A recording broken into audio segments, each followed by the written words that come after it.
When you need mealtime inspiration, it's worth shopping Kroger for thousands of appetizing ingredients that inspire countless mouthwatering meals. And no matter what tasty choice you make, you'll enjoy our everyday low prices. Plus, extra ways to save, like digital coupons worth over $600 each week and up to $1 off per gallon at the pump with points. So you can get big flavors and big savings. Kroger, fresh for everyone. Fuel restrictions apply. So one thing I've noticed is there is usually a level of frustration or fear or doubt around your progress in life because your feelings are still coming up even in later experiences or thinking about previous experiences. There's something I like to call aftershocks. Let's talk about it.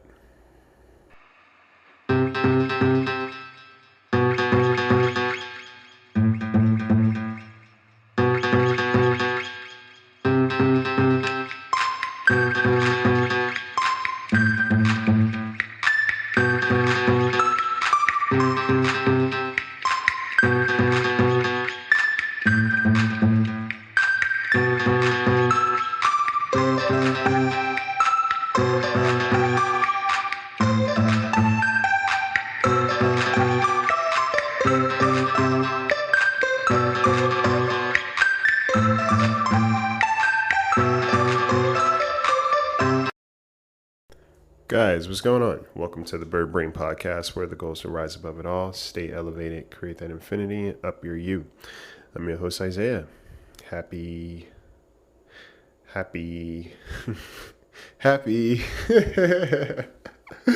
was going to say happy September, but I was like, oh, wait, we're not there yet, brother. Slow your roll.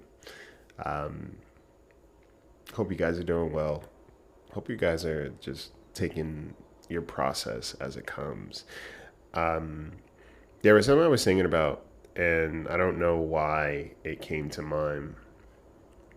So I've talked about this previously. My podcast is always like anything I'm bringing to you guys is usually something that I've experienced in the week or something that I've thought about, or just kind of like a concept that I've been chewing on for a while.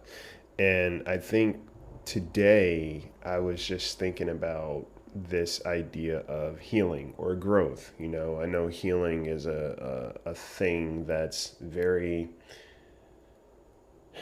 broad, right? It's a very broad thing, you know, the healing journey and the, self-love and, being valued and all that good stuff. It could be very broad with very little specificity because sometimes we don't know how it applies, or it applies to so many areas of life that you can't name it all.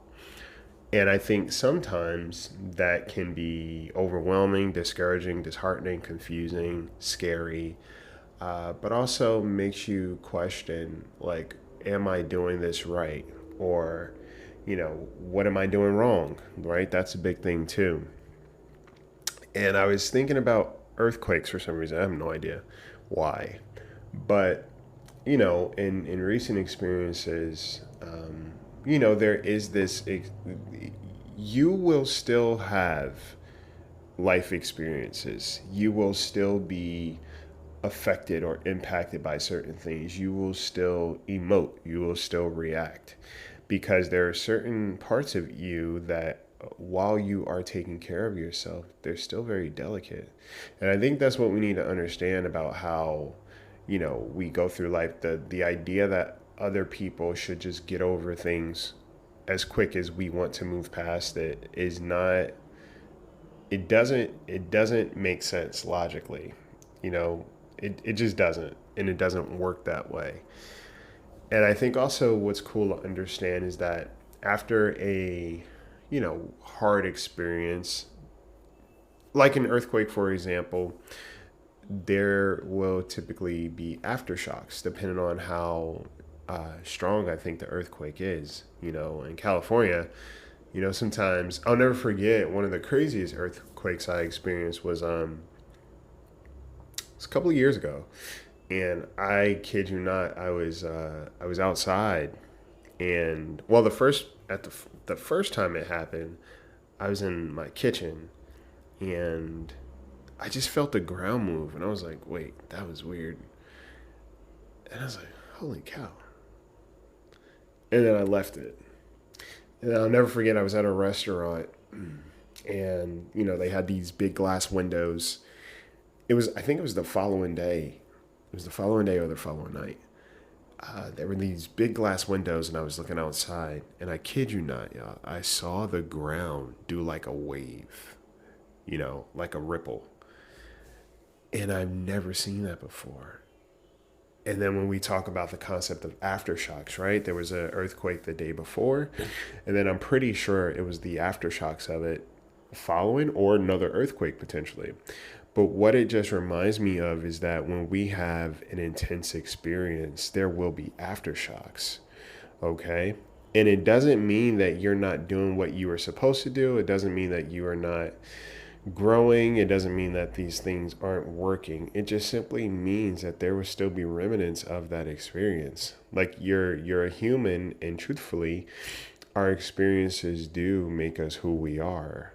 Okay? So understanding that, I think, will give you a little bit more insight. Because there are even some times for me where it's like, oh man, why does this still impact me? Why does this still bother me? Or why do I have this moment of frustration?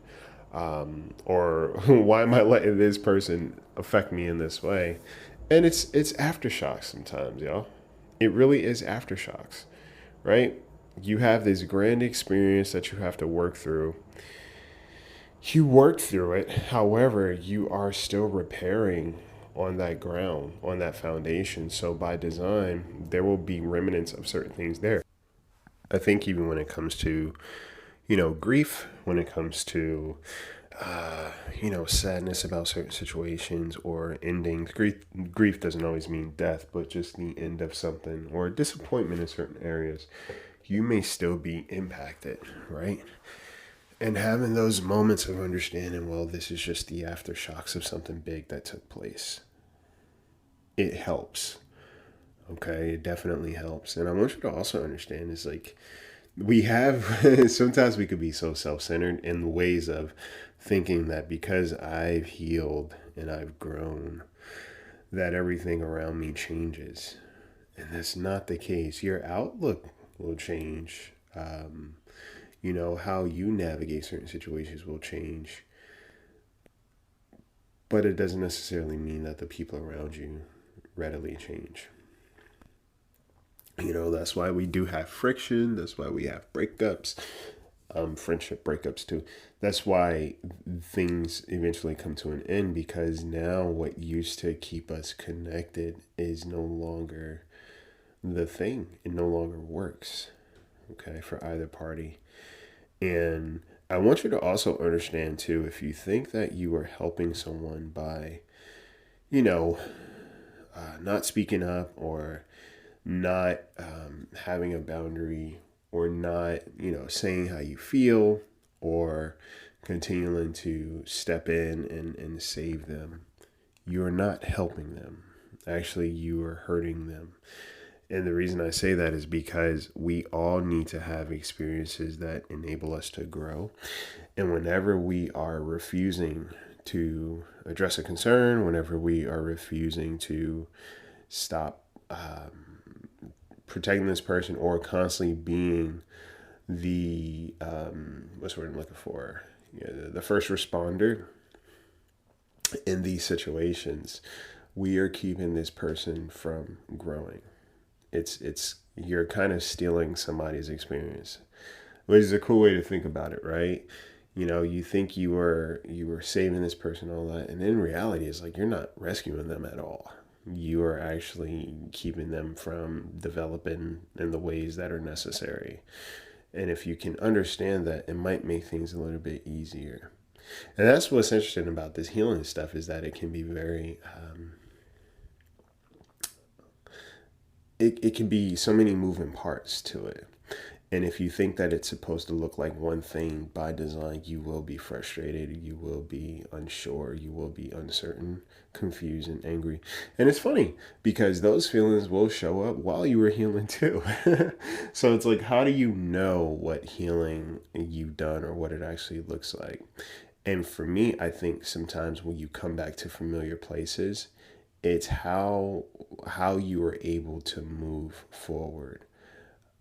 If you are not used to having boundaries or not used to speaking up for yourself, you may in fact, walk around with a certain level of guilt, or you feel like you've betrayed a person, or you feel like you've done something wrong. And in reality, all you did was stand up for yourself, right? And in the past, you think that, oh man, I'm the worst person. I shouldn't have said anything, or whatever. But when you start working on yourself, it's like, no, you know what? I really had to address this, or I felt compelled to speak up, or I'm not allowing certain things to happen, or I'm not allowing myself to be treated a certain way anymore. So I'm going to say what's necessary. Okay. I may still feel the same feeling. However, I have the wherewithal to understand this feeling is just because I don't like feeling this way, and it's an uncomfortable climate, or it was an uncomfortable experience. And this is the aftershocks of those moments. But it doesn't mean that I was wrong. It doesn't mean that I am wrong for having feelings. It doesn't mean that I should not have them. It doesn't mean that these feelings are bad. Okay?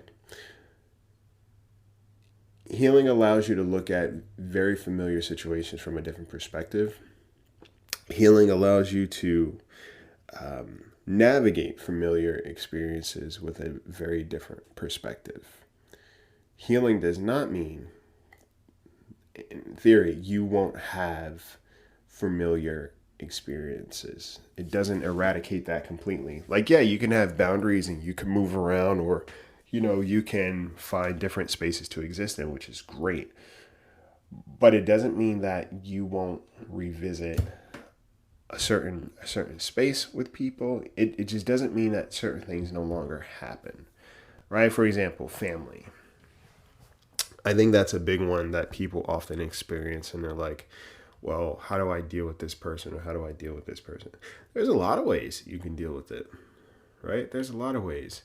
But sometimes you will find yourself dipping back into your pattern, or dipping back into a place that other people feel comfortable having you in, right? If they remember you as the person that's, you know, always the giver, or, very quiet and meek, they may still treat you like that person.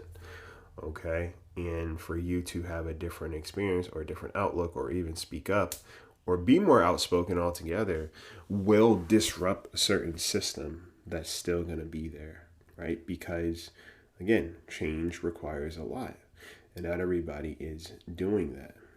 Okay. In your friendships, what used to be okay, or used to be, normal, is not there anymore.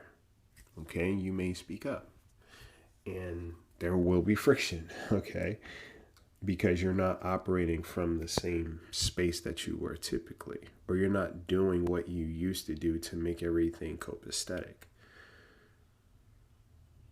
And when you make those adjustments, there will be aftershock. But it doesn't mean that you're doing things wrong. And I think that's important, right? Understanding that me taking care of myself is not me doing things wrong. It may feel bad, but it doesn't mean it is bad. Okay? That's super necessary to just conceptualize and understand. That everything that feels bad doesn't mean it's bad. It just means it's different. I was talking to a client recently about, their ability now to just see things for what they are, and just kind of keep certain relationships where they belong, versus trying to keep people closer. It's just like, yeah, because you might be bigger than that. You are bigger than this. This is why you are here now. This is why you've accomplished what you have. This is why you feel the way that you do. There's a part of you, even in your moments of doubt, that recognizes you are bigger than what you've experienced. And you are the result of that. Okay? So I want you guys to just think about that. Like, sometimes it's just simply the aftershocks after an earthquake, right? Those feelings that are lingering, just remind yourself, this is an aftershock. I just had this big moment, right? I had to set a boundary, or I spoke up for myself, or I got into this heated argument. Okay, those are still going to happen, especially if the person that you're arguing with typically knows how to push your buttons. Okay, but if you spoke up for yourself where you usually do not, well, aftershock. This whole healing thing is not about muzzling yourself and being, a monk. Healing is about recognizing where there are, dysfunctional patterns and handling it in a different way. And speaking up is a part of that. You don't have to keep engaging in that space. And when you recognize and moving forward, you could just pivot. But it doesn't mean that you silence yourself even more. That's not what healing is. Okay? So I want you guys to just be cognizant of that as you move into, fall, right? Fall, I always say, is the season of change. For me, at least, I recognize, I always see in my head, in my heart, there's a tree and leaves fall away and new leaves grow. And I really am aware of it in my body, also in my life experiences, and I'm just like, yep, it's a season of change, and it's good because it's usually always something big that happens every single time, and I embrace it. And I also recognize it doesn't mean that there won't be remnants of previous experiences that show up, but now I have different tools to navigate it. All right. That's all I got for you guys today. I just want you to really consider it and think about that. And don't get too down on yourself if you're having these, murky feelings about your healing process, or you're having these experiences that are painful and you think that you are not getting ahead, right? You can revisit places. It doesn't mean you live there any longer. Okay? Take care of yourselves. Take care of each other. Take flight.